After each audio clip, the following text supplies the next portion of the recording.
Welcome to Matri Academy. Let's discuss 20 most important question of plant metabolism. Welcome to Matri Academy. आज हम previous year question paper ASRB NET related to plant molecular biology plant metabolism से related solve करने जा रहे हैं। ये different years के questions paper को मैंने एक साथ कंपाइल करके और आपके लिए एक्सप्लेनेशन लेकर आए हैं। तो चलिए शुरू करते हैं। तो question number 1, which of the following is commonly referred to as muriate of potash? The options are potassium silicate, potassium sulphate, potassium chloride and potassium nitrate, and the correct option is C, potassium chloride.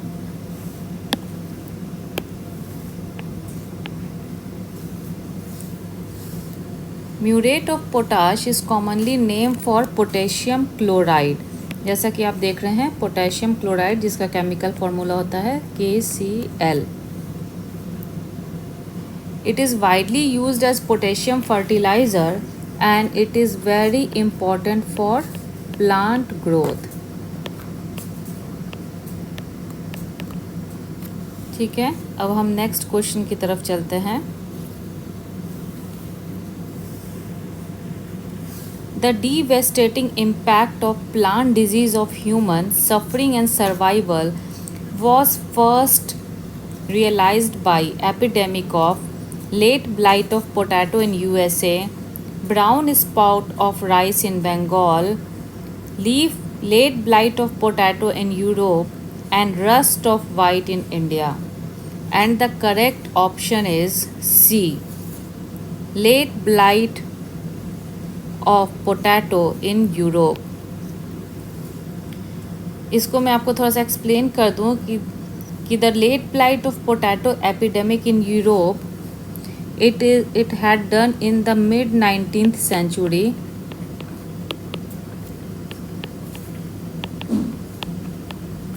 Specially in Ireland.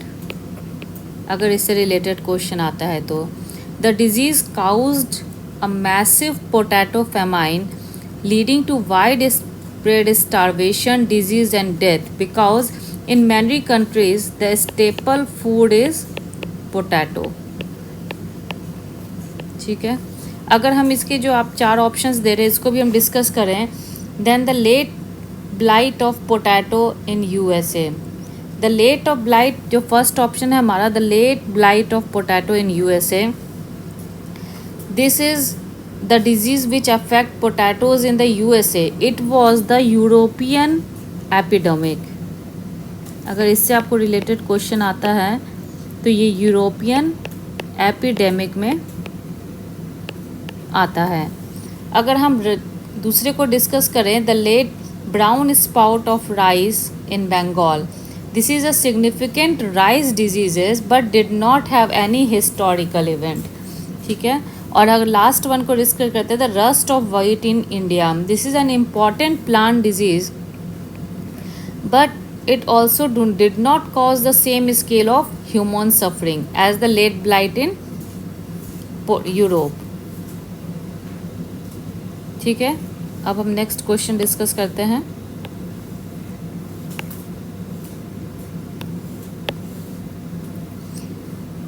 The hydrolytic step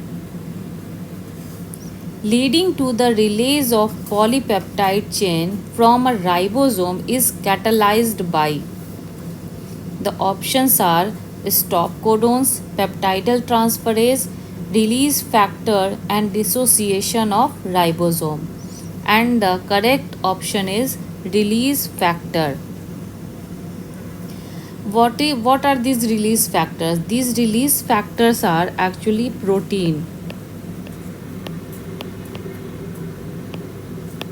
that catalyze the release of polypeptide chain during translation termination।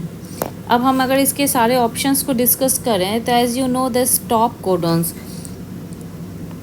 The three types of stop codons ochre, amber and opal is UAA, UAG and UGA।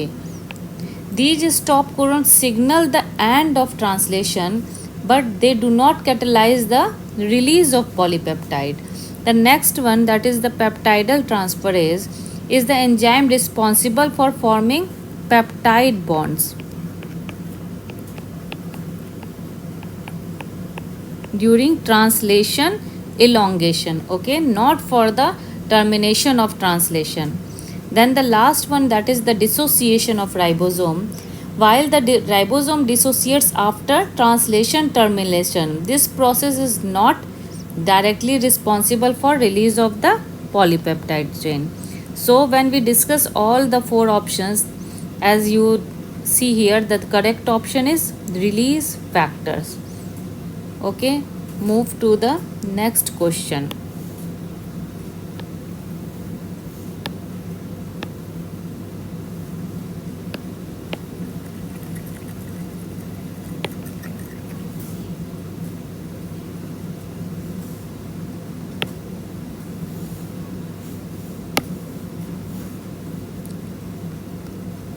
The fourth one, which of the following does not apply to SRI method of paddy cultivation? The options are reduced plant density, reduced age of seedlings, increased application of chemical fertilizer, and reduced water application. And the correct option is increased application of chemical fertilizers. What is SRI? The full form of SRI is the system of rice intensification method.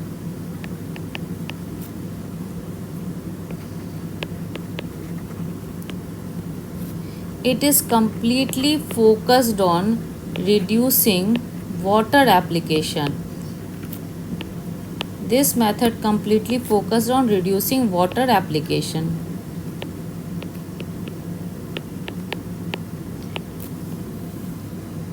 It emphasized the use of organic fertilizer,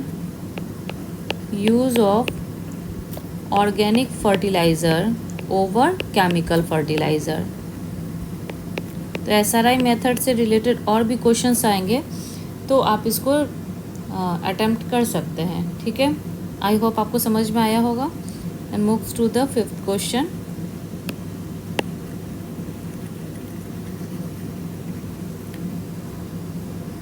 At lower concentration of ammonia, which pathway is operative in plants for ammonia assimilation? The options are GDH glutamate dehydrogenase, GOGAT glutamate synthase, and glutamine synthetase and glutamate synthase pathway, or glutamine synthetase pathway. And the correct option is glutamate synthetase pathway. इसको हम लोग थोड़ा सा explain करते हैं कि at lower concentration of ammonia the main pathway is glutamine GSGOGAT pathway.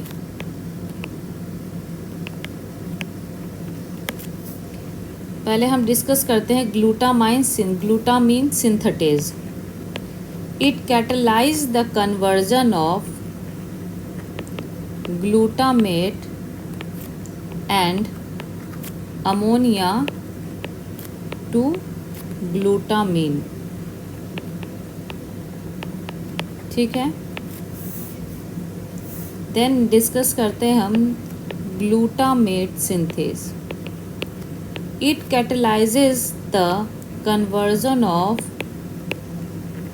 Glutamine and alpha ketoglutarate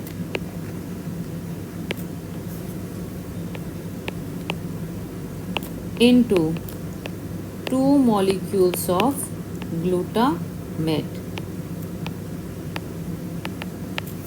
ठीक है. This pathway is highly active when ammonia concentrations are low. ठीक है. ग्लूटामेट, आपको समझ में आया कि अगर अमोनिया कंसंट्रेशन लो है तो हम कौन सा पाथवे प्लांट यूज़ करता है फॉर अमोनिया के एसिमिलेशन के लिए, that is glutamine synthetase glutamate synthase pathway. इसमें आपको कन्वर्जन समझ में आ गया कि सबसे पहले ग्लूटामिन सिंथेटेज में ग्लूटामेट एंड अमोनिया है वो ग्लूटामिन में कन्वर्ट होता है। नेक्स्ट पाथवे में जो ग्लूटामिन है वो अल्फा कीटोग्लूटारेट के साथ 2 मॉलिक्यूल्स ऑफ ग्लूटामेट में कन्वर्ट होता है।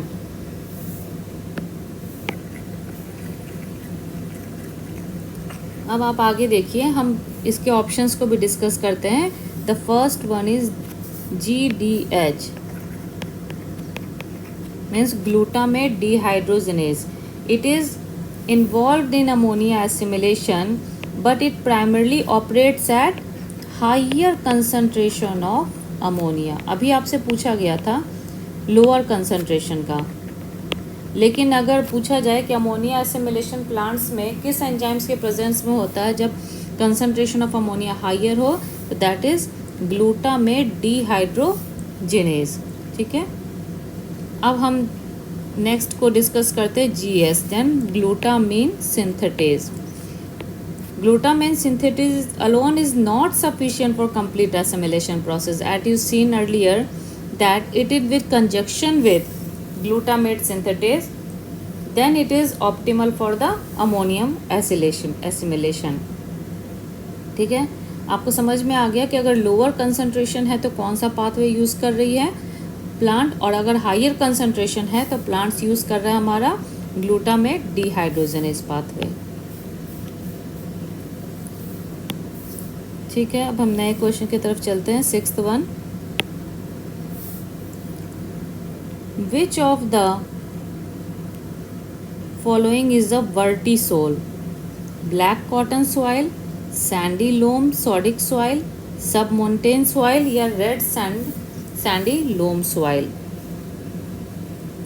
And the correct option is black cotton soil.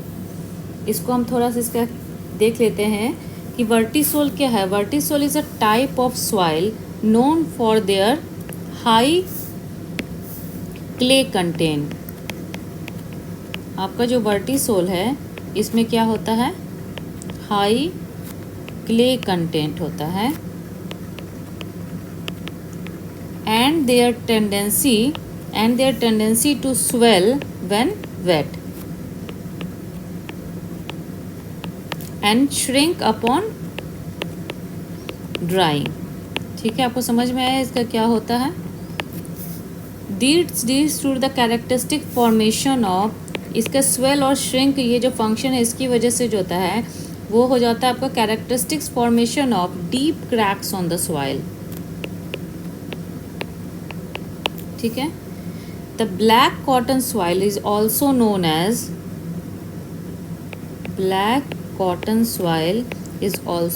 As regur soil. ये आपसे पूछा जा सकता है क्वेश्चन, आप नोट डाउन कर लें। ठीक है, it is typically found in the region of monsoon climate. ये कहाँ प्रेजेंट होता है? मॉनसून क्लाइमेट जहाँ होता है। ठीक है, and it is highly fertile. ये सब इसके प्रॉपर्टीज़ हैं।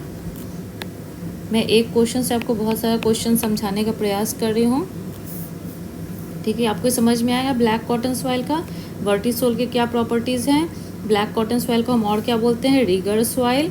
ये प्रेफरली भी जो है मानसून क्लाइमेट में प्रेजेंट होता है और ये हाईली फर्टाइल होता है। ठीक है, आई होप आपने नोट कर लिया होगा।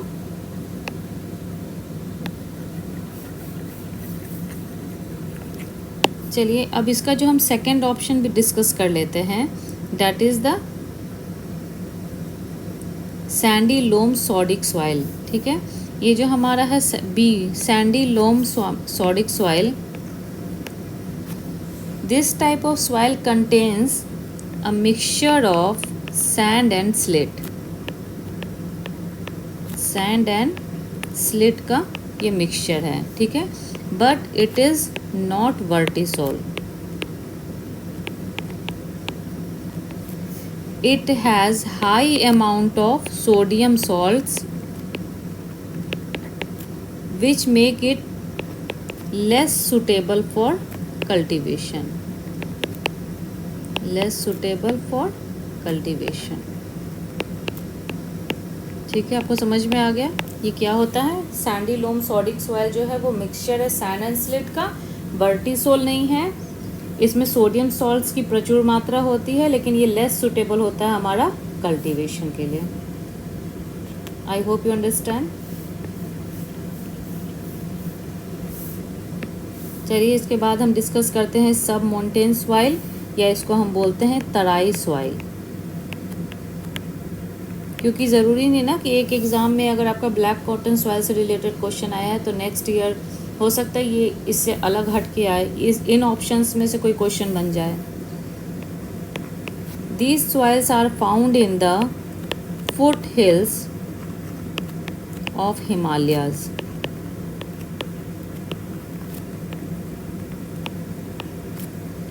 These are also not vertisol, ये भी क्या है, वर्टिसोल सॉइल आपका नहीं है। ठीक है, देख बचा हमारा रेड सैंडी लोम सॉइल, जो हमारा डी ऑप्शन है, रेड सैंडी लोम सॉइल्स। ठीक है, this type of soil is generally not vertisol, it is typically acidic होता है आपका।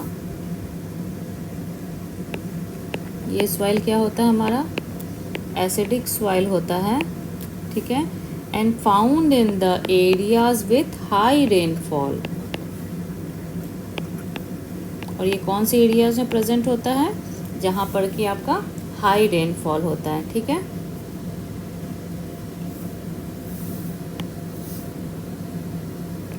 चलिए नेक्स्ट क्वेश्चन की तरफ बढ़ते हैं।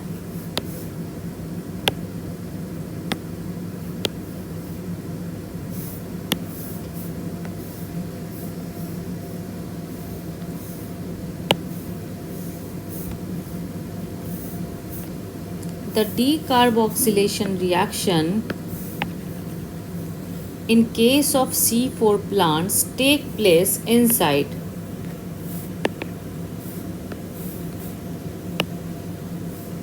the options are mesophyll cells, plasma membrane, bundle sheet cells and none of the above, and the correct option is bundle sheet cells.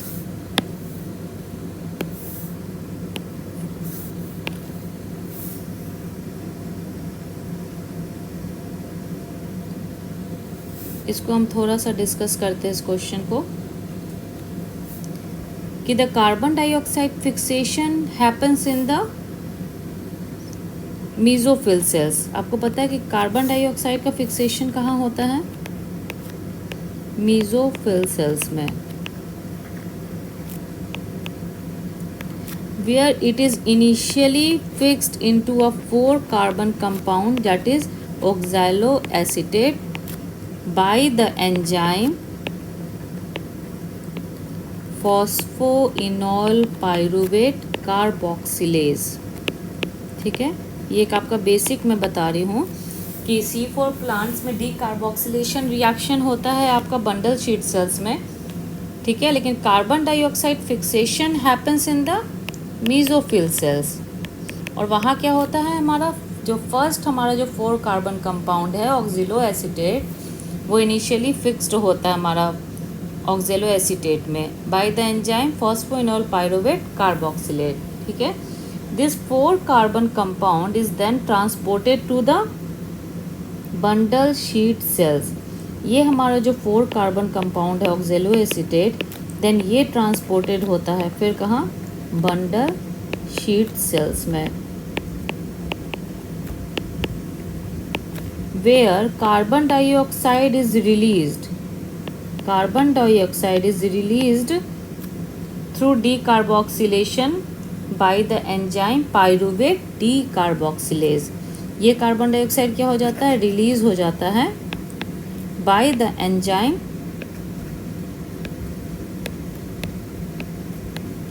pyruvate decarboxylase। ठीक है, then this released carbon dioxide used in the Calvin cycle in bundle sheet cell। Hope आपको ये process समझ में आया, ठीक है। और bundle sheath cells where rubisco is enriched, यहाँ पे रुबिस्को का कंसंट्रेशन क्या होता है, एनरिच्ड होता है, ठीक है। इसलिए आपको समझ में आया कि तो डी कार्बोक्सिलेशन रिएक्शन कहाँ होता है, बंडल शीट सेल्स में। और कार्बन डाइऑक्साइड का फिक्सेशन कहाँ होता है आपका, मीजोफिल सेल्स में, ठीक है। सबसे पहले कार्बन डाइऑक्साइड फिक्सेशन हुआ मीजोफिल सेल्स से, उसमें इनिशियली 4 कार्बन कंपाउंड फिक्स हुआ bye the enzyme phosphoenol pyruvate carboxylase. यहाँ से जो आपका जो 4 कार्बन कंपाउंड है ऑक्सिलो एसीटेट, ये कहाँ गया, बंडल शीट सेल्स में। बंडल शीट सेल्स में क्या हुआ, डी कार्बोक्सिलेशन रिएक्शन हुआ, जहाँ से हमारा कार्बन डाइऑक्साइड क्या हुआ, रिलीज हो गया by the help of enzyme pyruvate D carboxylase. अब ये जो डिकार्बोक्सिलेशन में जो आपका कार्बन डाइऑक्साइड रिलीज हुआ, इसको वापस से यूज़ किया गया Calvin cycles in bundle sheath cells, जहाँ पर कि कौन सा एंजाइम प्रेजेंट है, रुबिस्को, ठीक है। आई होप आपको ये पूरा प्रोसेस समझ में आया।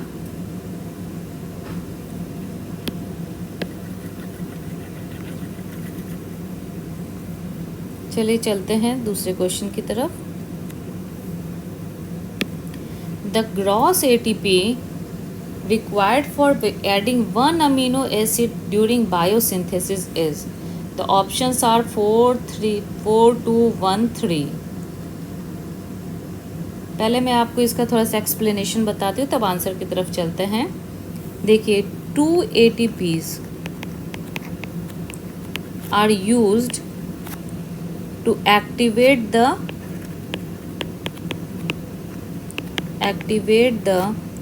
amino acid, ठीक है, by attaching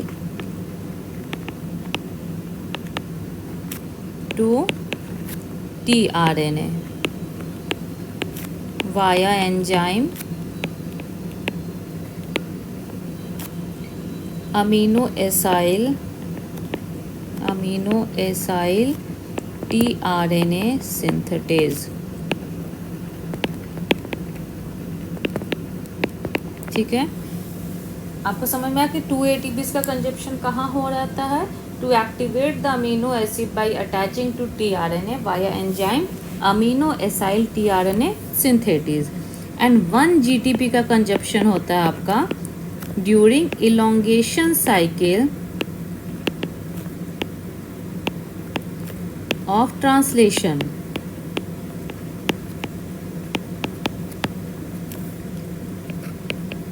to drive the process of tRNA binding to the ribosome,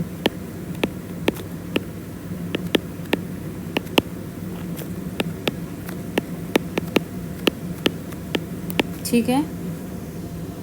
तो इसमें टोटल आप ATP जोड़िए कि कितना हो गया, 2 ATP देन प्लस 1 GTP, तो टोटल हमारा कितना हो गया, 3 ATP। Okay, the correct option is D, the total 3 ATP are required for adding 1 amino acid during protein synthesis. समझ में आ गया।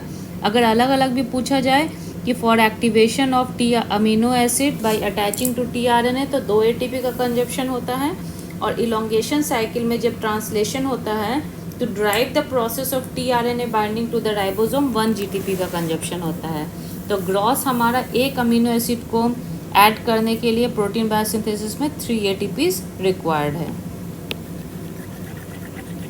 चलिए मूव करते हैं नेक्स्ट क्वेश्चन की तरफ।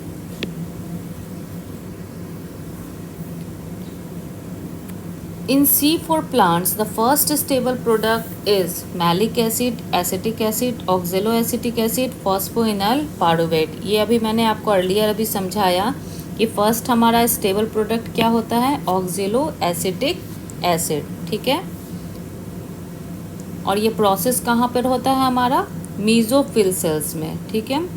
इसमें क्या होता है आपका, जो फर्स्ट स्टेबल प्रोडक्ट होता है वो है हमारा ऑक्जिलो एसिटिक एसिड, और ये कहाँ होता है, ये मेसोफिल सेल्स में। अभी मैंने बताया था कि कार्बन डाइऑक्साइड फिक्सेशन कहाँ होता है हमारा, सेल्स में, जहाँ की जो हमारा फॉस्फोइनोइल pyruvate combines with the carbon dioxide to form oxaloacetic acid, and it is catalyzed by the enzyme phosphoenol pyruvate carboxylase। ठीक है, ये समझ में आया process. After oxalic acetic acid is form, it is typically converted into either malic acid or aspartic acid, malic acid or aspartic acid। ठीक है, and transported to, जैसा मैंने आपको बताया था, bundle sheath cells, transported to bundle sheath cells, जहाँ पर फिर क्या होता है हमारा बंडल शीट सेल्स में, फिर हमारा क्या होता है, डी कार्बोक्सिलेशन रिएक्शन होता है, जिसमें कि हमारा हो जाता है कार्बन डाइऑक्साइड फिर से रिलीज हो जाता है, और ये कहाँ जाके एंटर करता है, केल्विन साइकिल में। ठीक है, फॉर केल्विन साइकिल में जाके क्या होता है, for sugar production. I hope आपको ये पूरा प्रोसेस समझ में आया। ठीक है, कैसे कैसे क्या वो आपको पता चल गया। आपको पता है कि ऑक्सिलो डीकार्बोक्सिलेशन रिएक्शन हुआ बंडल शीट सेल्स में, कार्बन डाइऑक्साइड का प्रॉपर फिक्सेशन कहाँ हुआ, मेसोफिल सेल्स में, जहाँ पर आपका फर्स्ट स्टेबल प्रोडक्ट क्या था, ऑक्सिलो एसिटिक एसिड। यहाँ पर जो है वो फॉस्फोइनोल पाइरुवेट कार्बन डाइऑक्साइड के साथ रिएक्ट करके in the presence of phosphoenol pyruvate carboxylase first stable product बनाया, oxalo acetic acid.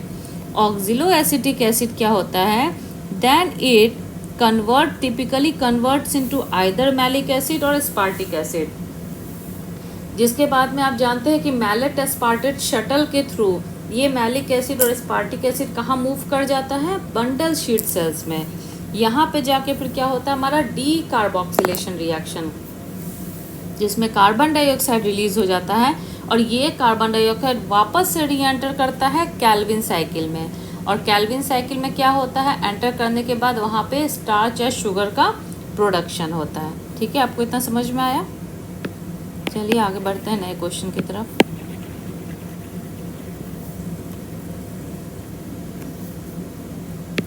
For applying 100 kg of nitrogen, how much urea would one use? The options are 222, 333, 45 and 217। ठीक है, आइए इसको explain करते हैं। यूरिया में contents 46% nitrogen. ठीक है, अब आपसे पूछा गया है to apply 100 kg of nitrogen. ठीक है, तो we can calculate the amount of urea required by dividing the amount of nitrogen by the percentage of urea. ठीक है, तो अमाउंट ऑफ नाइट्रोजन हमारा कितना है, 100 kg, and percentage of nitrogen in urea कितना है हमारा, 46% मीन्स 0.46। अब हम इसको डिवाइड कर देंगे तो, और जब आप इसको सॉल्व करेंगे तो आपका आंसर आ जाएगा 217 kg। ठीक है, तो यहाँ पे हम करेक्ट ऑप्शन क्या करेंगे, 217 kg। ये आप याद रखिएगा कि यूरिया में नाइट्रोजन का कंटेंट कितना होता है, 46%, and the formula is to calculate the amount of urea, we divide the amount of nitrogen by the percentage of nitrogen in the urea. I hope you understand well. Then move to the next question.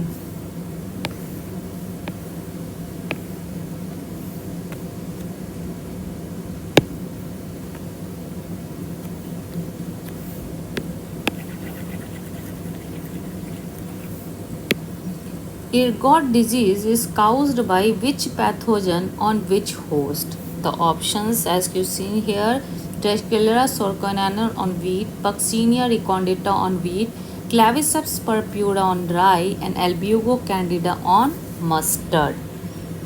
The correct option is Claviceps purpura on rye.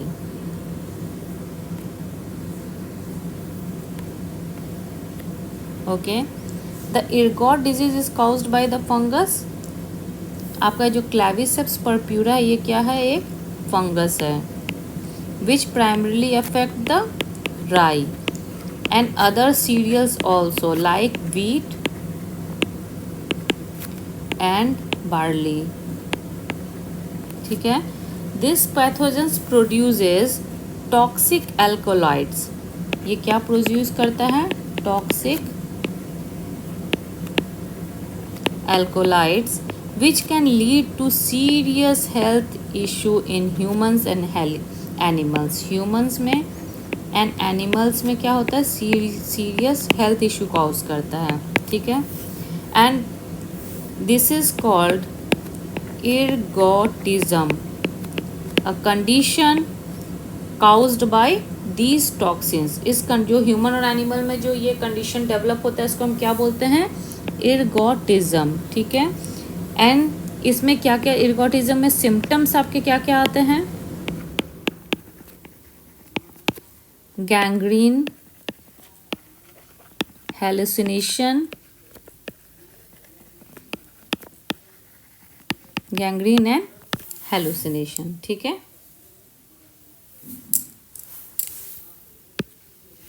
अब देखिए हम इसके और options भी आपके सामने discuss कर लेते हैं. This one that is the first one Ricella sorquinana on wheat. ठीक है. जो ए है आपका, this fungus cause wheat foot rot, और इसको हम क्या बोलते हैं? Wheat seedling blight.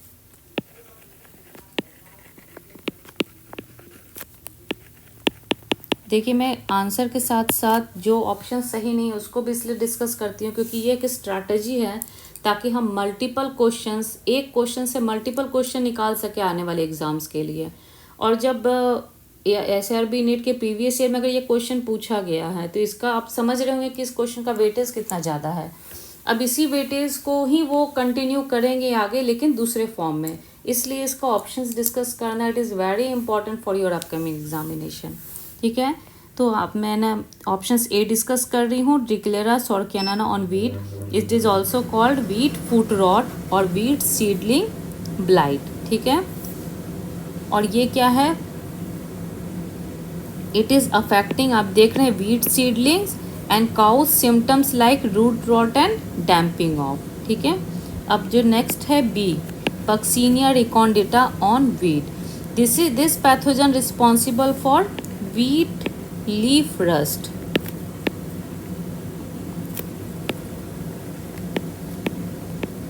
Wheat leaf rust. And what it causes? It causes the yellowish, आप चाहें तो नोट कर लें, brown lesion on wheat leaves.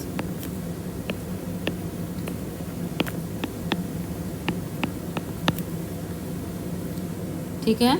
अब हम आपका लास्ट वन डिस्कस करते हैं, Albugo candida on mustard. This fungus cause white rust on mustard and it leads to the formation of white pustules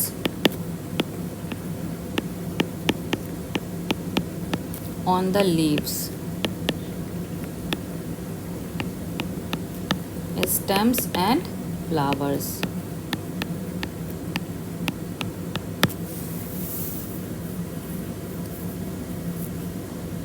I hope आप ये समझ गए होंगे और आपने इसके मल्टीपल नेम्स नोट डाउन भी कर लिए होंगे. एक बार मैं फिर से रिपीट कर दूं कि Dracula sorquinana ऑन व्हीट को हम कहते हैं व्हीट फुट रॉट और wheat seeding blight. The Puccinia recondita on wheat को वीट लीफ रस्ट, और इसका सिम्टम्स है yellowish brown lesion on wheat leaves, and the Albugo candida on mustard the white rust on mustard, and it causes white pustules on the leaves and stems and flowers. ठीक है, अब हम next question discuss कर रहे हैं.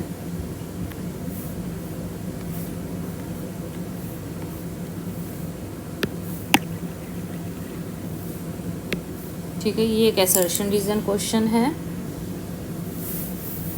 The assertion is the cold stress adversely affects membrane fluidity and enzyme activity in plants.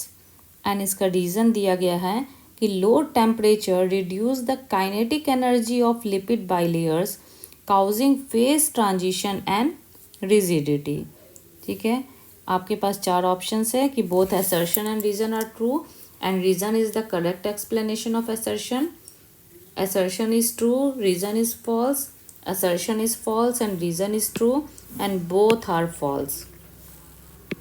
आइए हम इसको डिस्कस करते हैं. पहले हम assertion देखते हैं कि the cold stress adversely affect membrane fluidity. आप जानते हैं कि the plant plasma membrane are composed of lipid bilayers. किसका बना होता है ये? इसमें प्रेजेंट होता है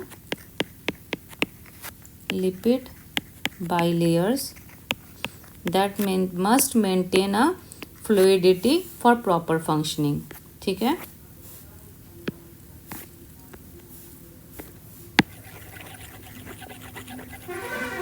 जस्ट अ सेकेंड.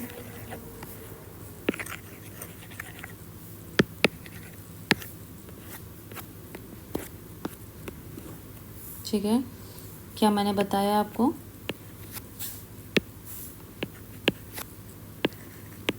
मेम्ब्रेन क्या होता है? Lipid bilayers are present which maintain its fluidity. ठीक है, the cold temperature rigidify this membranes and disturbing the membrane protein mobility.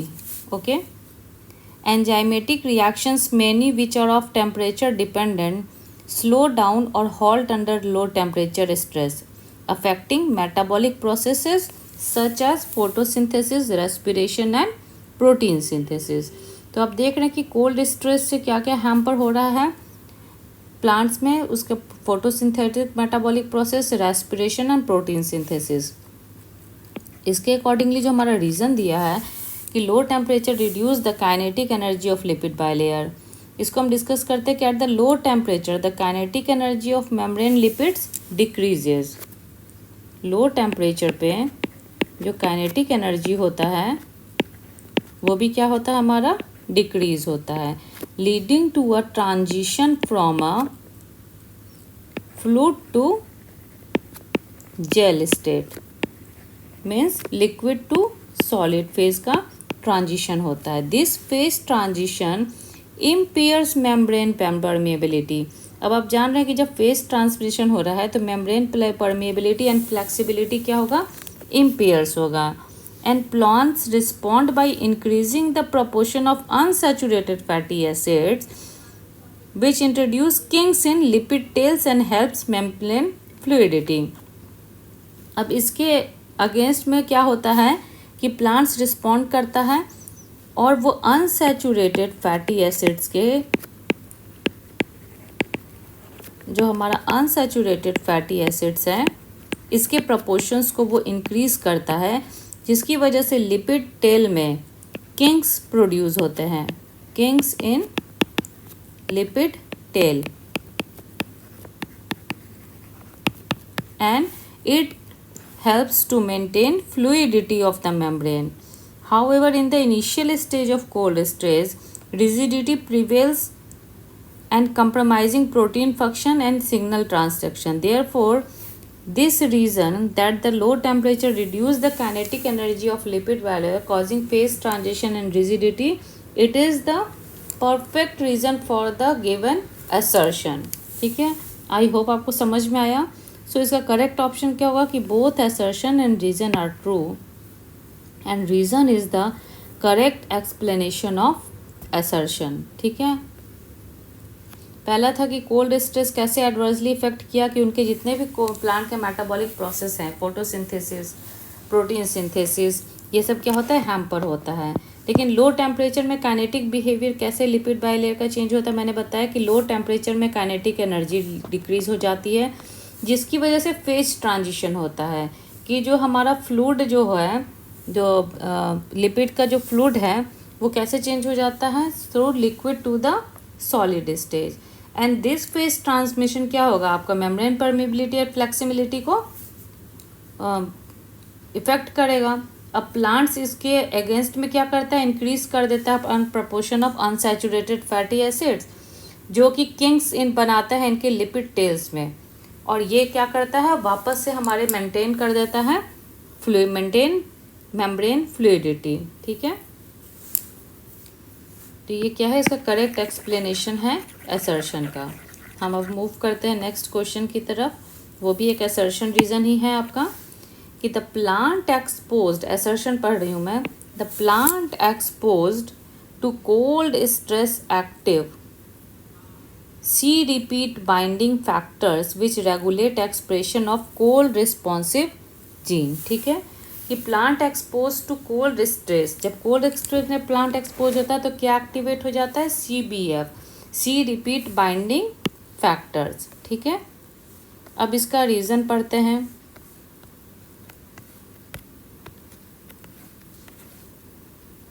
Reason, the cold stress cause membrane rigidification leading to calcium influx and activation of signaling cascades involving MAP kinase। ठीक है, अब देखिए assertion को लें कि plants expose जब cold stress से होता है तो उसमें सी रिपीट बाइंडिंग फैक्टर्स क्या होते हैं, वो एक्टिवेट हो जाते हैं। देखिए, cold acclimatisation in plants involves a well characteristic transcriptional regulation pathway, and इसका जो मेजर रिस्पॉन्स है इट इज़ है द इंडक्शन ऑफ, आप चाहे तो नोट कर लें, induction of CBF, that is C repeat binding factor, and it is also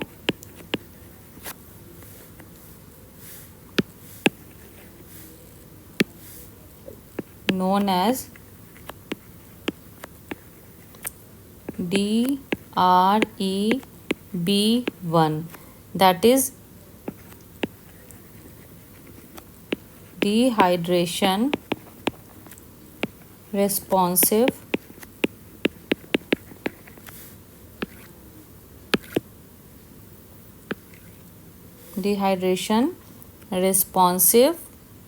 element binding protein।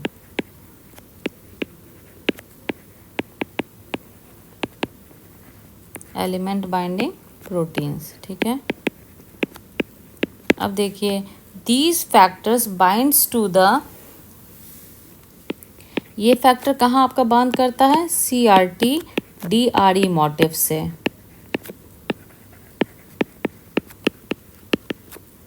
In the promoter of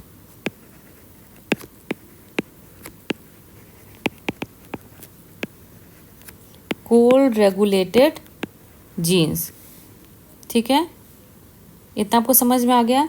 and जब ये कोल्ड रेगुलेटेड जीन्स से जाकर जब ये अटैच होते हैं, that it helps to maintain the osmotic balance. This जो आपका जो ये है बाइंडिंग जो है आपका, दिस बाइंडिंग जो है, it enhances the freezing tolerance of plant। ये क्या enhance करता है आपका, freezing tolerance in the plant। ठीक है, अगर हम इसका रीज़न देखें कि cold stress causes membrane rigidification, activation of signalling cascade. ठीक है, इसको हम देखते हैं कि cold stress leads to change in membrane lipid composition, आपने ऊपर देखा, which sensed as a mechanical signal by the cells. This initiate a rise in cytosolic calcium level। इसके एवज में क्या होता है, हमारा साइटोसोलिक कैल्शियम लेवल इंक्रीज करता है थ्रू कैल्शियम परमिएबल चैनल्स। अब ये जो हमारा एलिवेटेड जो कैल्शियम है ये act as a secondary messenger,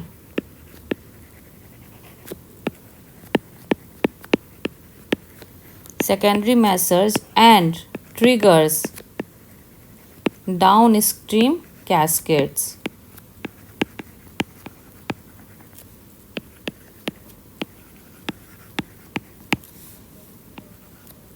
That include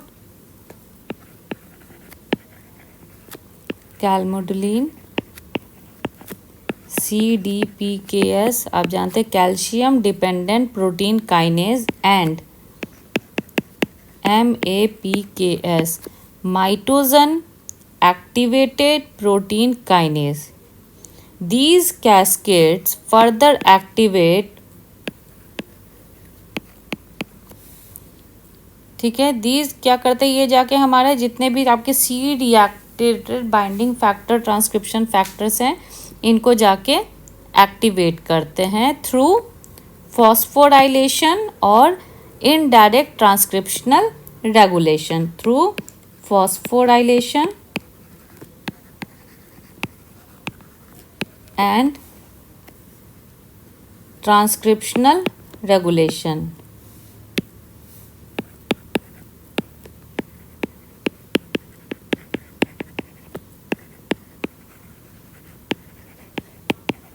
ठीक है, समझ में आया आपको? Thus, the reason is the correct explanation of the assertion, and the correct option is A. कि both an assertion and reasons are true, and reason is the correct explanation of assertion. I hope you understand these points here. आप बोले तो मैं फिर से बताते सकती हूँ कि ये आपका जो CBF है, सी रिएक्टिव बाइंडिंग प्रोटीन और transcription factor, it is also known as dehydration responsive element binding protein. अब ये जो हमारा जो प्रोटीन है, जो हमारा ट्रांसक्रिप्शन फैक्टर है, वो जहाँ के CRT DRE motif in the promoter region of COR में कोल्ड स्ट्रेस जो है आपका वहाँ पे जाके बाइंड हो जाता है और वहाँ जाके ये ऑस्मोटिक बैलेंस को मतलब मेम्ब्रेन के को ऑस्मोटिक बैलेंस करता है। उसके बाद ये क्या करता है, मेम्ब्रेन को फ्रीजिंग टॉलरेंस देता है। इसकी वजह से क्या होता है, हमारा जो साइटोसोलिक कैल्शियम लेवल है वो बढ़ जाता है और ये हमारा कैल्शियम है वो सेकेंडरी मैसेंजर की तरह ट्रीट होता है। और ये ट्रिगर्स क्या करता है, हमारा जितने भी डाउनस्ट्रीम कैस्केड्स हैं जैसे कैल्मोडुलिन, CDPK, माइटोजन एक्टिवेटेड, ये सारे क्या करते हैं, इसको एक्टिवेट करते हैं। अब क्या होता है, हमारा जो आपका जो कोल्ड स्ट्रेस जो C reactive binding transcription factor है, इसका फॉस्फोराइलेशन एंड ट्रांसक्रिप्शनल रेगुलेशन होता है जिसकी वजह से फिर ये मेंटेन होते हैं। ठीक है, तो आपको समझ में आ गया कि कोल्ड स्ट्रेस कैसे जो हो membrane rigidification and influx and activation of signalling cascades में हमारा कौन कौन से जो हैं वो कैस्केड्स यूज़ होते हैं। ठीक है, तो these are the options is A. Then discuss to the next assertion.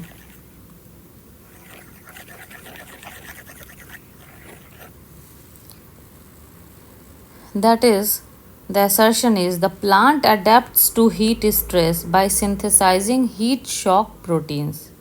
ठीक है, and the reason is the heat shock protein functions as molecule chaperones to stabilize denature proteins. ठीक है, आपको पता है कि the under thermal stress plants rapidly upregulate heat shock proteins. ठीक है,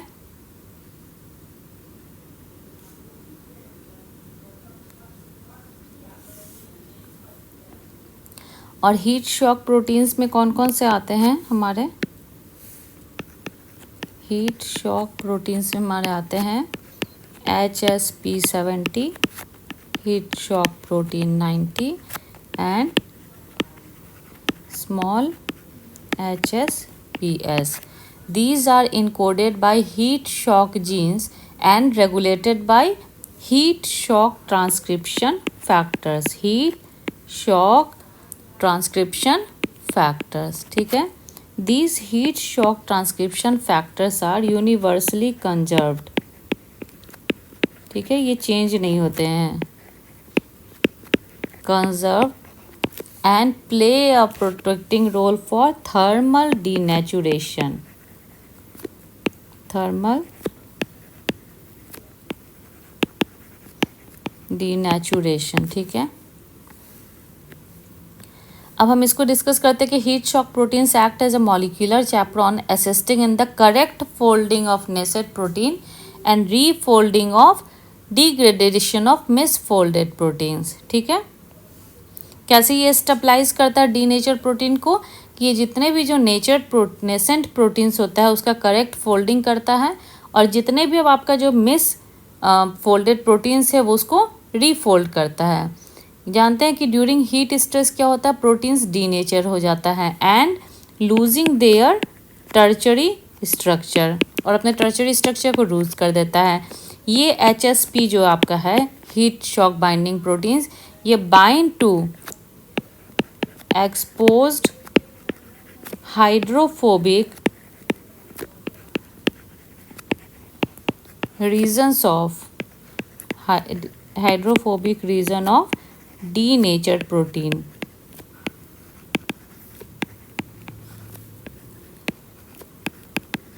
क्या करता है आपका, जितने भी जो हीट शॉक प्रोटीन्स हैं वो जाके कहाँ बाइंड होते हैं, exposed hydrophobic region of denatured proteins, ठीक है। अब preventing aggregation and facilitate the proper folding, ठीक है। इसलिए हमारा जो रीज़न दिया है वो असर्शन के एकदम अनुकूल है। So the correct option is A, both assertion reason are true but reason is the correct explanation of assertion, ठीक है। आपको ये समझ में आ गया हीट शॉक प्रोटीन का बाइंडिंग कहाँ होता है, इनका फंक्शन क्या है। तो ये नेसेंट प्रोटीन में फोल्डिंग करते हैं और जो हमारा डीनेचर्ड प्रोटीन है उसका रीफोल्डिंग करके उनको सही करते हैं, ठीक है। तो एक मॉलिक्यूलर चैपरॉन्स की तरह भी यूज़ कर सकते हैं, करते हैं, ठीक है। Then move to the next question, again it is the assertion reason. Salicylic acid plays a key role in systematic acquired resistance in plants, ठीक है। And the reason is salicylic acid activates NPR1 dependent expression of pathogenesis related genes. What is NPR1? It is a non-expressor of PR gene 1, ठीक है। आइए तो इसका हम थोड़ा सा एक्सप्लेन करें assertion को। What is the full form of SAR? आप चाहें तो साथ साथ में नोट कर सकते हैं। SAR क्या है हमारा, systematic acquired resistance,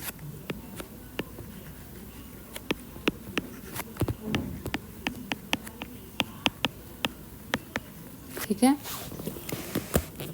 it is a broad spectrum long lasting immune response that is activated after local pathogen exposure. जब हमारा जो प्लांट्स का अगर किसी पैथोजन से जब एक्सपोजर होता है तो हमारा कौन सा सिस्टम एक्टिवेट होता है, SAR pathway, that is the systematic acquired resistance pathway, ठीक है। This salicylic acid is a central signalling molecule, ये क्या है यहाँ पर हमारा central signalling molecule in this pathway. इस पाथवे का सेंट्रल सिग्नलिंग मॉलिक्यूल कौन है हमारा, सैलिसिलिक एसिड, ठीक है। Its accumulation in both local and distal sites after infection, ठीक है। इसमें क्या होता है, जब हमारा इन्फेक्शन होता है तो सैलिसिलिक एसिड का जो है वो एक्युमुलेशन कहाँ कहाँ हो जाता है हमारा पे, लोकल एंड डिस्टल साइट्स पे, ठीक है। And after an infection, the plant faster and stronger response upon pathogen encounters. जब सैलिसिलिक एसिड का डिपोजिशन हो जाता है, एक्युमुलेशन हो जाता है, तो प्लांट सेंस कर लेता है कि अब हमें जो है वो इसके अगेंस्ट में पैथोजन इनकाउंटर करना है, ठीक है। अब देखिए इसके तो क्या हुआ, हमारा जो SAR पाथवे है वो हमें क्या देता है, confer protection against a wide range of pathogens including fungi, bacteria and viruses. तो ये कितना अच्छा एक पाथवे है प्लांट्स के लिए कि जैसे ही सैलिसिलिक एसिड जो कि हमारा सेंट्रल सिग्नलिंग मॉलिक्यूल है, इसका डिपोजिशन बढ़ा, मतलब plants is more active to encounter the viruses and bacteria. ठीक है, अब हम इसका रीज़न को थोड़ा एक्सप्लेन कर लें। सैलिसिलिक एसिड एक्टिवेट्स, ठीक है, NPR, नन एक्सप्रेसर ऑफ PRG1। ठीक है, तो आइए इसको थोड़ा सा हम एक्सप्लेन करते हैं। आप चाहें तो साथ साथ में नोट डाउन करते जाएं कि ये थोड़ा सा वो है।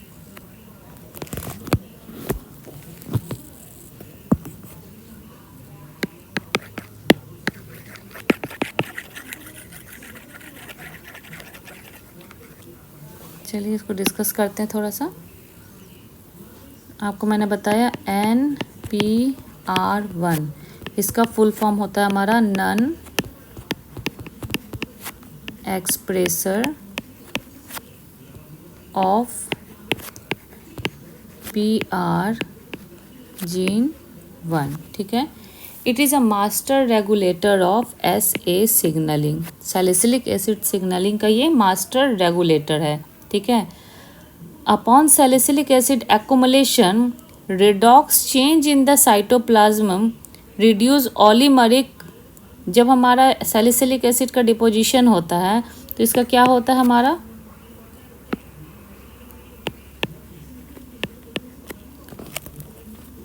रिडॉक्स चेंज हो जाता है इन द साइटोप्लाज्म, और ये क्या करता है, जो हमारा ओलिगोमेरिक नॉन एक्सप्रेसर जीन है उसको किस में कन्वर्ट कर देता है, मोनोमर में। ठीक है, and allowing it to translocate into nucleus. इसको सिंपल में चेंज करता है जिसके ताकि ये जो है किस में ट्रांसलोकेट हो सके, ट्रांसलोकेट इनटू द न्यूक्लियस। ठीक है, there it interacts with the TGA transcription factor. यहाँ पे न्यूक्लियस में इसका इंटरैक्शन किससे होता है, TGA transcription factors to up regulate PR genes, ताकि कौन हो सके, हमारे जो PR जीन्स हैं, PR जीन्स कौन कौन से, PR1, PR2, PR5, ये क्या हो सके, अप रेगुलेटेड। ठीक है, दीज प्रोटीन्स हैव, दीज जो आपका प्रोटीन्स है, these proteins have anti microbial property.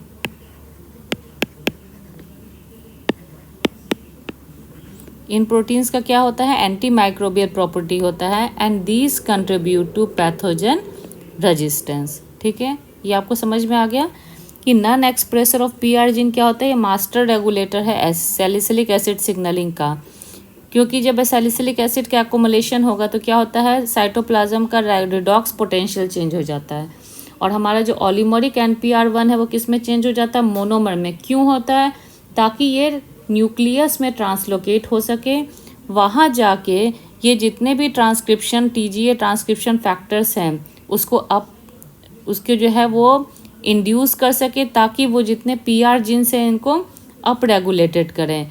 क्यों, क्योंकि ये जितने भी जीन्स हैं these have the anti microbial property, and यही जो एक्टिवेट होते हैं तो ये कन्फर क्या करते हैं, हमारा पैथोजन रेजिस्टेंस। ठीक है, तो हमारा जो आपका जो है वो करेक्ट ऑप्शन जो है वो हमारा हो गया कि assertion is true, both assertion and reasons are true, and reason is the correct explanation of assertion A। ठीक है,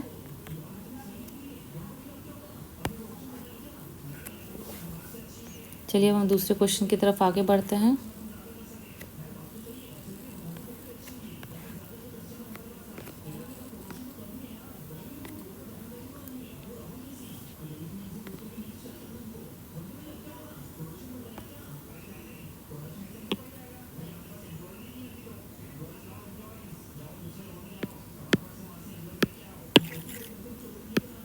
नेक्स्ट क्वेश्चन की तरफ चलते हैं।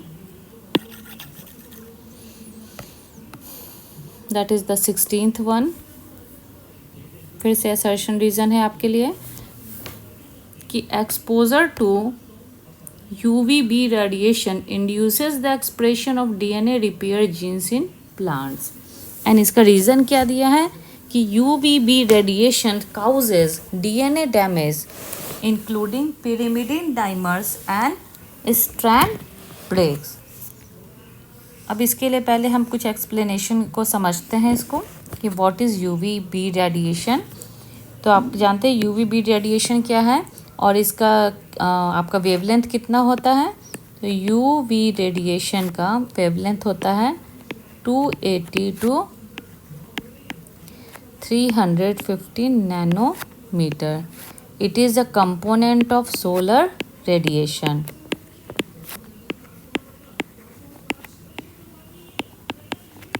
ठीक है। It can damage plant DNA directly by forming cyclobutane, note कर लें, pyrimidine डाइमर्स।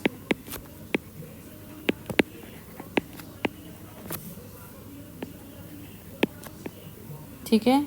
ये कैसे करते हैं सोलर रेडिएशन और क्या कौन सा डाइमर फॉर्म करते हैं, साइक्लोब्यूटीन pyrimidine डाइमर्स। ठीक है। And 6 to 4 photo products.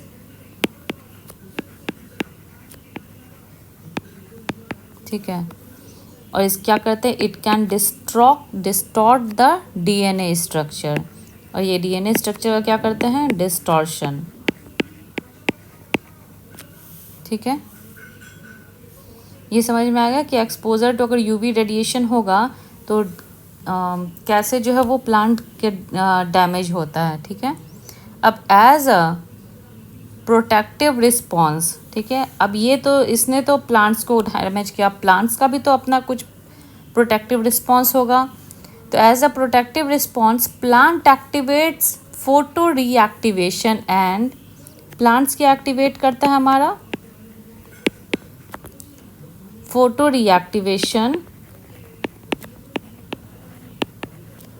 And nucleotide excision repair pathway. ठीक है। अब इसमें क्या होता है कि जब photolyases repair CPD using blue और UVA लाइट, कि हमारा जो फोटोलाइज है वो कैसे रिपेयर करता है, by using blue and UVA light. और हमारा जो न्यूक्लियोटाइड एक्सीजन रिपेयर एंजाइम्स है, न्यूक्लियोटाइड एक्सीजन रिपेयर एंजाइम्स में क्या क्या आता है आपका, XPB and XPD helicase and endonucleases.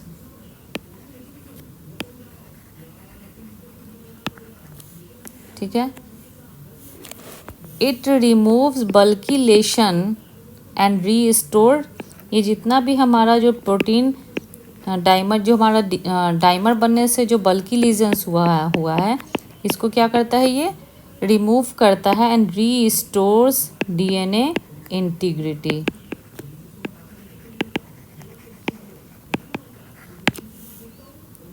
ठीक है। UVB also induce transcription of gene coding these DNA repair proteins। ठीक है। The response is partly regulated by the, इसका रेगुलेशन किससे होता है, UVR8 फोटो रिसेप्टर।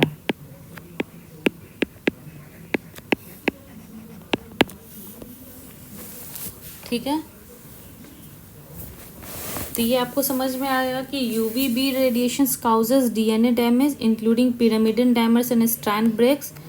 आपने देखा कि क्या होता है जब UV रेडिएशन जो होता है वो जब एक्टिवेट होता है तो वो क्या करता है, हमारा pyrimidine साइक्लोब्यूटीन pyrimidine डाइमर्स बनाता है और जो कि DNA का डिस्टॉर्शन करता है। ठीक है। और इसको जो है जब ये डिस्टॉर्शन होता है तो हमारे प्लांट्स में रिस्पॉन्स सिस्टम में nucleotide excision repair system activate होता है, जिसमें जो एंजाइम्स होते हैं एक्सपीडी, हेलिकेज और एंडोन्यूक्लियसेस, ये बल्कि लेजन्स को क्लियर करते हैं और वापस से डीएनए का इंटीग्रिटी जो है वो मेंटेन करते हैं। तो इसीलिए द करेक्ट क्या है आपका इसका कि ये the both assertion reason are true and reason is the correct explanation of assertion. चलिए अब नेक्स्ट क्वेश्चन की तरफ चलते हैं, वो भी एक असर्शन रीजन है। Nitrogen fixation in legume is an energy intensive process requiring high ATP input, and the reason is the nitrogenase enzyme converts nitrate to ammonia in the cytoplasm using sunlight energy। ठीक है, अब हम समझते हैं कि what is the nitrogen fixation in legumes। आप जानते हैं कि it is a highly regulated biological process that converts atmospheric nitrogen to ammonia। ठीक है, this process is facilitated by the enzyme complex known as nitrogenase.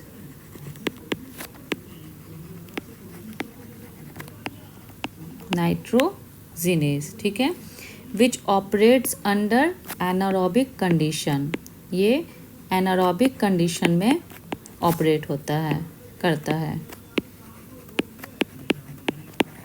ठीक है, these enzyme catalyzes the reduction of atmospheric nitrogen to ammonia in a specialized root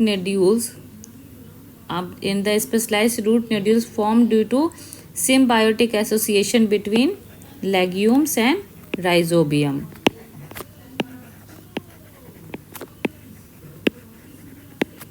ठीक है, देखिए each molecule of जो nitrogen है आपका, इसका कन्वर्जन कितना में होता है, 2 मॉलिक्यूल्स ऑफ अमोनिया। ठीक है, requires a minimum 16 ATP molecules. आप नोट कर लें क्योंकि इससे भी रिलेटेड क्वेश्चन आ सकता है। ठीक है,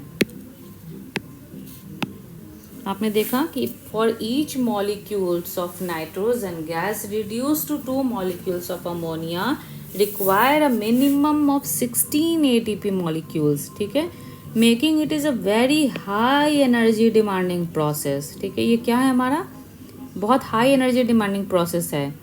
the nitrogenase enzyme is extremely sensitive to oxygen. ठीक है, that is why leg hemoglobin in nodules helps bind and sequester oxygen allowing the nitrogenous complex to function efficiently। तो इसीलिए जो लेग हीमोग्लोबिन होता है वो क्या करता है, अपने रूट नोड्यूल्स में ऑक्सीजन को सिक्वेस्टर करता है ताकि नाइट्रोजनस एंजाइम जो है वो आपका फंक्शंस प्रॉपरली कर सके।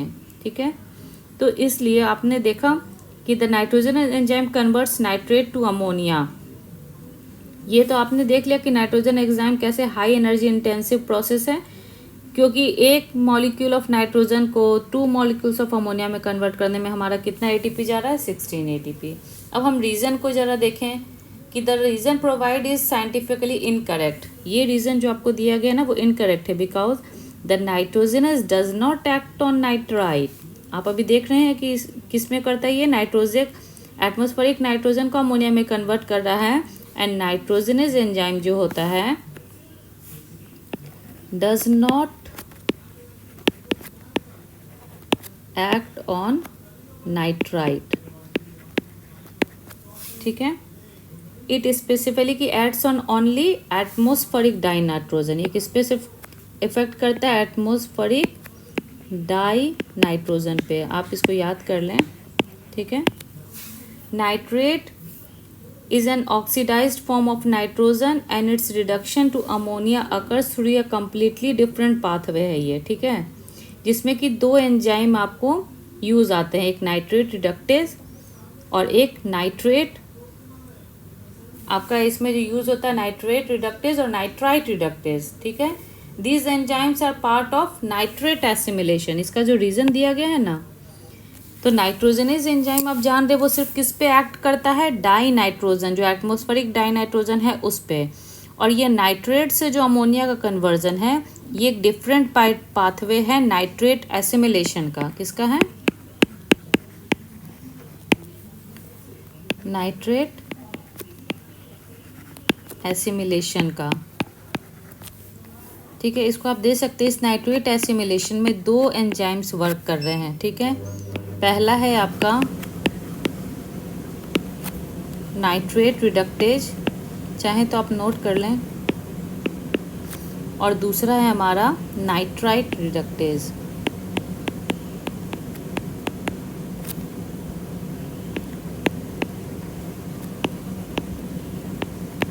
ठीक है, these enzymes are part of nitrate assimilation. याद रखिएगा, नॉट नाइट्रोजन फिक्सेशन। ठीक है, नाइट्रेट रिडक्टेज रिड्यूसेस, ये जो नाइट्रेट रिडक्टेज है इसका क्या काम है?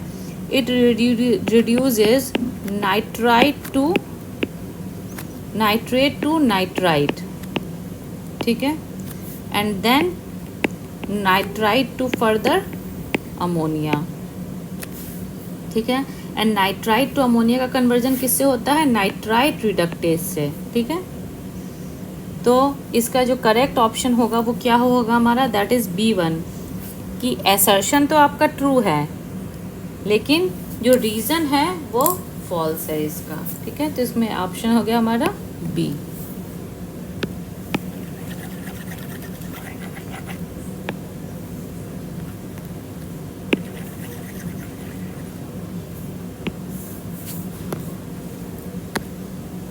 चलिए अब हम दूसरा क्वेश्चन देखते हैं आगे।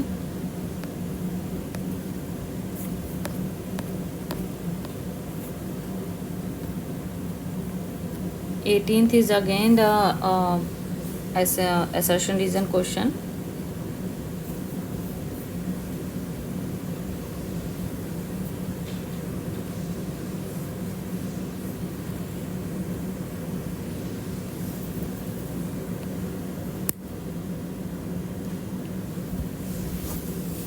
The assertion is कि the high salinity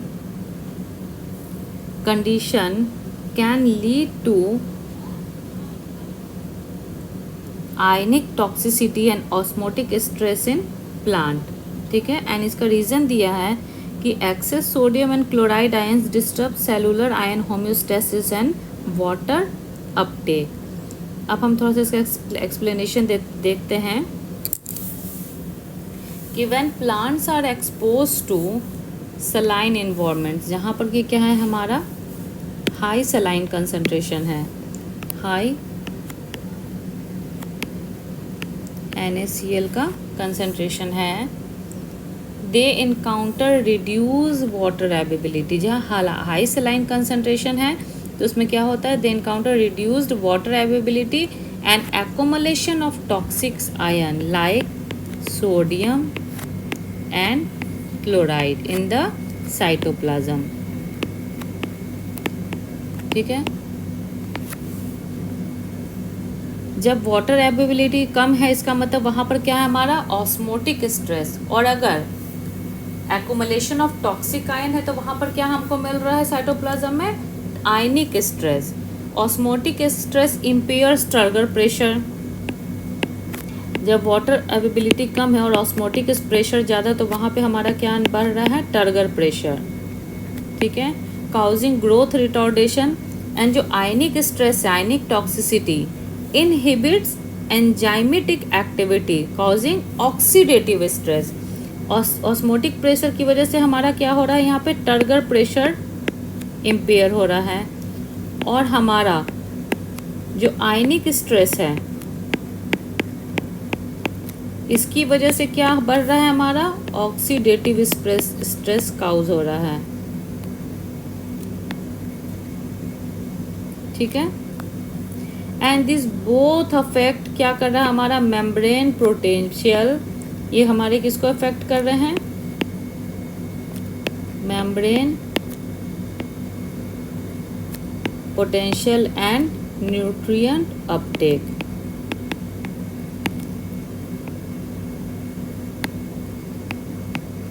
ठीक है, आपका असर्शन समझ में आया? अब हम इसका रीज़न एक्सप्लेन करते हैं। देखिए, primarily by competing with essential ion such as potassium and calcium. ठीक है, दिया ना कि excess sodium and chloride ions disturb cellular ion homeostasis, ठीक है। accumulately explains why, because देखिए the homeostasis the primarily by competing with the essential ions such as potassium and calcium। तो जो हमारा जो सोडियम है, सोडियम जो हमारा है वो डिस्प्लेस करता है कैल्शियम, ये sorry sodium displaces potassium from binding sites in the enzyme and disrupts protein synthesis. Why chloride ions can accumulate to toxic level in vacuoles? इसका accumulation कहाँ हो रहा है हमारा vacuoles में। And additionally the osmotic imbalance reduce water potential in the soil, making it harder for roots to absorb water, ठीक है। तो so the reason correctly explain कि हमारा excess sodium and chloride ions जो है वो सेलुलर आयन के homeostasis और वाटर अपटेक को जो है वो हैम्पर कर रहा है। So the correct answer is both assertion and reasons are true and reason is the correct explanation of assertion. So the correct one is ए।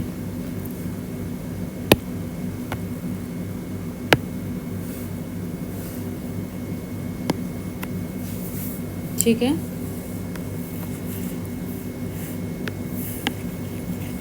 अब हम नेक्स्ट क्वेश्चन की तरफ चलते हैं। 19th वन, ये भी एक असर्शन रीजन है आपका कि ABA abscisic acid dependent and abscisic acid independent pathway regulate gene expression under drought stress.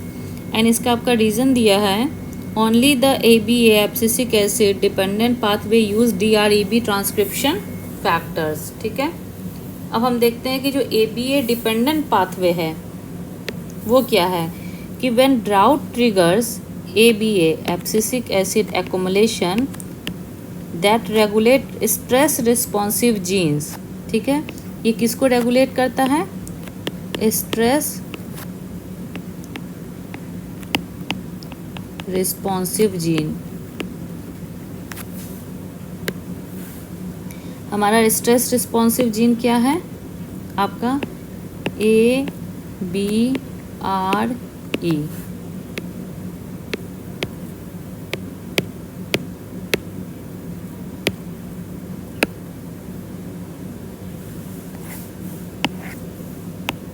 ABRE abscisic acid responsive elements,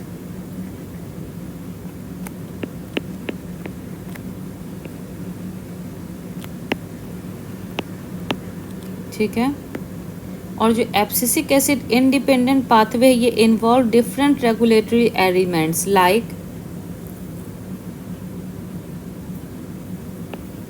DRE CRT element, that is the dehydration responsive element C repeat. The dehydration responsive element binding transcription factors, these DREB, it belongs to the AP2 ERF family and primarily regulate APA abscisic acid independent pathway, ठीक है। Then the specifically the DREB1 and 2 binds to this DRE CRT cis element and mediate expression of stress inducible gene like RD294, ठीक है। and ABA dependent pathway rely more on BZIP transcription factors, ठीक है, which recognizes ABRE motifs, ठीक है। तो ABE dependent and independent pathway stress condition में कैसे regulate होता है? तो आपका असर्शन तो सही है कि ABA dependent and independent pathway regulate gene expression under drought condition, but reason कि only the ABA dependent pathway use transcription factor, this is wrong. क्योंकि मैंने बताया कि ABA डिपेंडेंट पाथवे भी जो है वो आपका कौन सा डोमेन यूज़ कर रहा है? DREB1। और ABA इंडिपेंडेंट पाथवे भी जो है वो इस ट्रांसक्रिप्शन फैक्टर्स को यूज़ कर रहा है।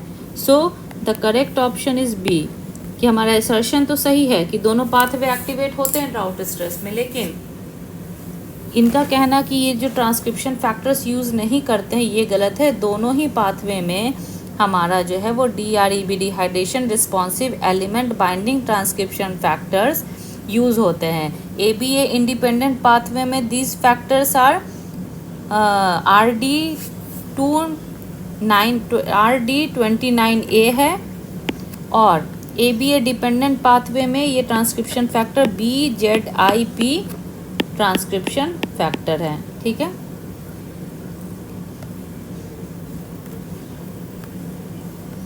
अब हम चलते हैं अपने लास्ट क्वेश्चन की तरफ। इसका असर्शन है हमारा, viral infection in plants often results in systemic symptoms like mosaic, stunting and leaf curling. Okay, and the reason is behind this, viruses hijack host translational machinery and suppress RNA silencing to facilitate their replication and movement. ठीक है, अब हम इसको थोड़ा सा explanation देखते हैं कि प्लांट वायरस कैसे स्प्रेड होता है from the initial infection in साइम थ्रू प्लाज्मोडेस्मेटा।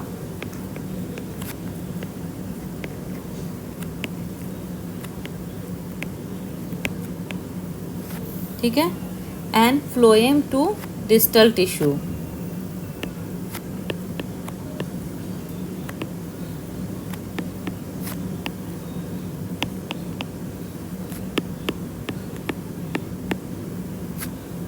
ठीक है, once systemic they can affect various physiological process leading to mottled और मोजैक लीफ प्रोटीन्स। ठीक है, chlorosis, necrosis, dwarfing and vein clearing. कि प्लांट वायरस टिपिकली स्प्रेड कहाँ होता है, from the infection inside through plasmodesmata phloem to distal tissue. ठीक है, वो फ्लोएम से कहाँ जाता है, डिस्टल टिश्यू में जाता है, एंड देन वहाँ पे क्या करता है, अपने सिम्टम्स अराइज करता है। उसके सिम्टम्स क्या हो गए आपके, जैसे chlorosis, necrosis, stunting, morphological abnormalities like leaf curling and vein clearing.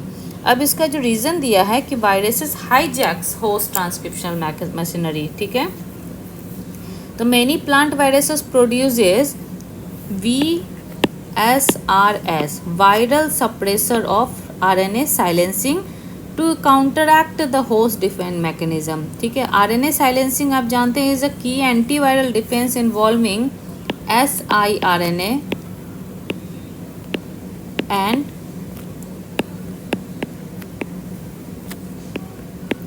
ऑर्गोनॉट complex.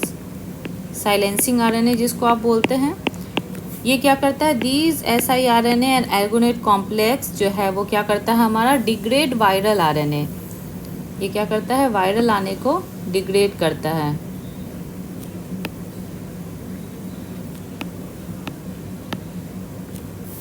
ठीक है,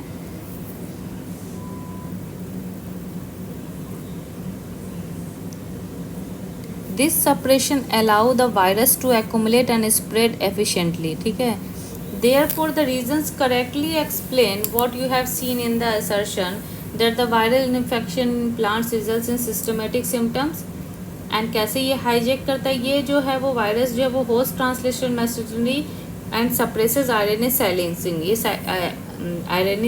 RNA साइलेंसिंग उसको सप्रेस करता है एंड फैसिलेट करता है जाके प्लांट्स में अपने रेप्लिकेशन एंड मूवमेंट को। तो इस प्रकार से वो अपना जो है वो उसमें आप बोलें कि उसमें अपना लाइफ जो है वो एंटर करता है और प्रोपगेट करता है। ठीक है, तो इसमें जो है आपका जो है बोथ असर्शन एंड रीज़न तो आपका सही है, and reason is the correct explanation of assertion. Okay, तो ए पोर्शन इसका सही है।